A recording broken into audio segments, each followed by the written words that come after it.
Everything just goes horribly wrong for Putin. Today is the anniversary of the invasion, and it was Russians who wanted to present something to their people, but instead it is Ukrainian artillery which decimates Russians in the east. And to make things worse, Ukrainians, to congratulate Russians, they left them a surprise in Crimea.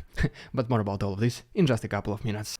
What's up, investors? It's the Russian dude. And let's go straight to the point and see some most recent footage. And I want to begin this video by showing you how Russian propaganda presents a different, seemingly passive news. So recently Boris Johnson announced that he might want to apply to become the Secretary General of NATO.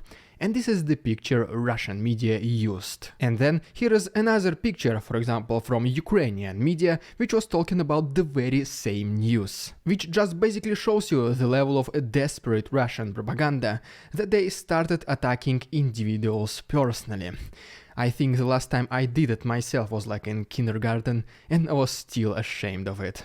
This thing I just mentioned is pretty important to understand the next news, which is once again according to Russian propaganda.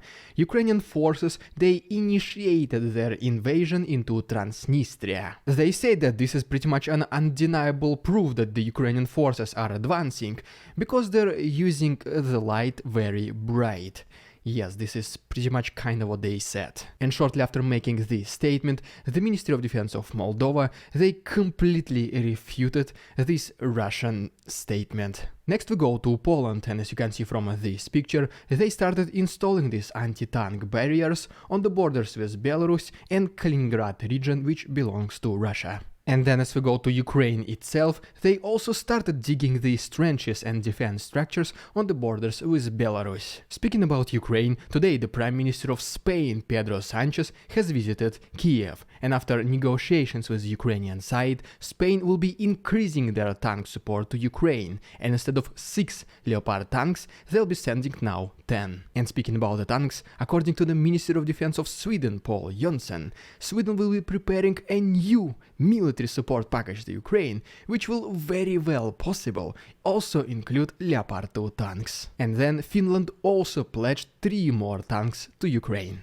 But then we even have some even better news. According to American Representative Victoria Nuland, America is strongly considering sending 5th generation of fighter jets to Ukraine. And shortly after this announcement, the Minister of Foreign Affairs of Ukraine, Dmytro Kuleba, he just once again emphasized that Ukraine is not planning to use these fighter jets on the territory of Russia. It will only use them to retake their own territories. And these territories also include Crimean Peninsula. And if you are just like me, think that Crimea should belong to Ukraine, just please, I guess, like this video and subscribe to my channel. Let's see how many of us are here.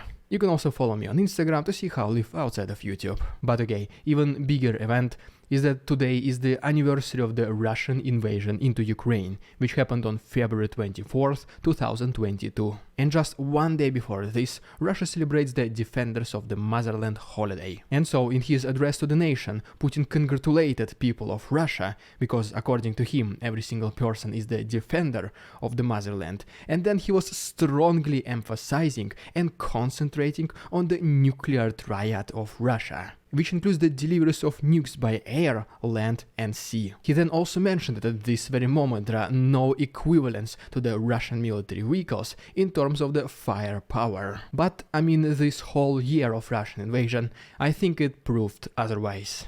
Later on, Putin met with the Minister of Defense of Russia, Sergei Shoigu, and they both put flowers to the memorial of the unknown soldier. And then Putin met with some representatives of the people, and he promised them that the government will take care of everyone who is included in this special military operation, because it is holy responsibility of Russia to take care of these people. But once again, in reality, the families of those Russian soldiers perished in Ukraine, they have been receiving something like sausages, pashtet and fur coats. And then the Minister of Defense Sergei Shoigu, he was also congratulating the people of Russia. During his speech, he said that the primary goal of the West is to dismember Russia, and they're using Ukraine to achieve their goals. And then he said that the glorious victories of the Russian soldiers will be forever included in the history of Russia. He did not specify in which time frames these victories happened, because definitely not during this war. Then we have some statements from the representatives of the Russian government, such as Vyacheslav Volodin, who said that those people who left Russia after the war started, they should not celebrate this sacred holiday, because they are the traitors of the motherland. Unlike those people, especially in the government, who remained in the country, continued to steal, promote corruption, and whose kids have never been into the army or in this special military operation. Yes, they deserve to celebrate, they're not the traitors. And ultimately, that day in Russia ended up with the fireworks in pretty much every single city. But in reality, whenever Russia is talking about these victorious achievements and sacred victories, the reality is obviously way different. Because just to say the least, according to the representative of Ukrainian army, Oleksiy Khromov, in just this 1 year alone, Russia launched approximately 5,000 missiles against Ukraine, 3,500 aviation strikes, and about 1,100 drones. But as we can all see, Russia was not able to achieve anything with these massive attacks. Their main hopes was to disrupt the energy infrastructure of Ukraine, and it also never happened. And because of this, according to the representative of Ukrainian Air Force, Yuri Ignat, Russia might continue these missile attacks, but they might do it against different targets, such as hydro energy and maybe logistical routes. But all of this did not stop Ukrainians from bravely defending their homeland and completely changing the course of war during this whole year. Yes, in the beginning Russians were able to capture the land, but it was mainly due to the element of surprise, but then Ukrainians slowly but surely started taking it back. The whole video is more than 2 minutes, and if you want to see it all, I upload it on my Patreon. There is still 1 week of free trial, and the link is down below. In addition to predominantly Ukrainian victories, the whole world saw the real nature of the Russian authorities. And recently, the Assembly General of the United Nations, 141 countries out of 193, voted in favor of Russia stopping this war and removing their forces, and only 7 countries voted against. The rest abstained from voting. Then we even have the statement by Kirill Budanov, who is saying that in the best case scenario, this war might be over by the end of this summer, but it's obviously very hard to predict. But what he sees is that right now it is approximately 316,000 Russians fighting against Ukrainians and approximately 10,000 Wagner soldiers. And these 10,000 are way more opportunistic and way more militaristic and advantageous than this entire regular Russian soldiers. But as you might already know, the Ministry of Defense of Russia is doing everything possible to stop the influence of Yevgeny Prigozhin and his private military company by, for example, not sending them ammunition. And they are just basically destroying their own offensive, because Putin prefers not to share the power rather than to give it to someone, even if it means advancing in Ukraine. And while Russian authorities waste their time by fighting against each other, Ukraine is busy actually winning in this war. And so right now let's talk about Ukrainian artillery decimating Russian forces in the east and this surprise in Crimea. And to begin with, let's just take an overall look at the situation in Ukraine. And first of all, some loud noises have been reported in Kiev, but later on it turned out that the Ukrainian air defense was able to intercept a Russian reconnaissance drone. Then we go to Chernihiv, which is, as you can see, located pretty close to the borders with Belarus. And according to the Ukrainian intelligence, Russians dressed in Ukrainian uniform are preparing a possible provocation. Our next stop brings us to Belgorod, where recently a Russian fighter jet Su-25 has fallen on the ground. And according to the Russian authorities, the reason for this was the system malfunction. I'll leave it up to you if you want to believe this or not. Moving now to the territory of Ukraine, according to the report by the Institute for the Study of War, Russians continue their offensive along Svatove-Kreminna road, especially intensifying their attacks to the west of Kreminna. Moving more to the south, to Paraskoivka, Ukrainians were able to destroy a Russian assault unit to the west of this settlement. And then as we go probably to one of the most complicated zones in the east, Bakhmut, there has been a significant fighting to the south of this settlement, and then Ukrainians were able to destroy a small Russian military base to the east of Bakhmut using artillery. Russians then one more time tried to approach Ivanovsky in order to capture this highway which leads into Bakhmut, but this attack has been completely repelled by Ukrainians. And then we even have this video from Bakhmut itself of Yevgeny Prigozhin also congratulating the people of Russia with the defenders of the motherland holiday. Closer to the end of his speech he kinda got a little bit nervous and he said, okay, let's get out of here because it can be our last conversation. And later on, Sergei Prigozhin reported that his soldiers finally started receiving the ammunition from the Ministry of Defense of Russia, just so that later we receive pictures like this. And these are probably the ammunition that they received.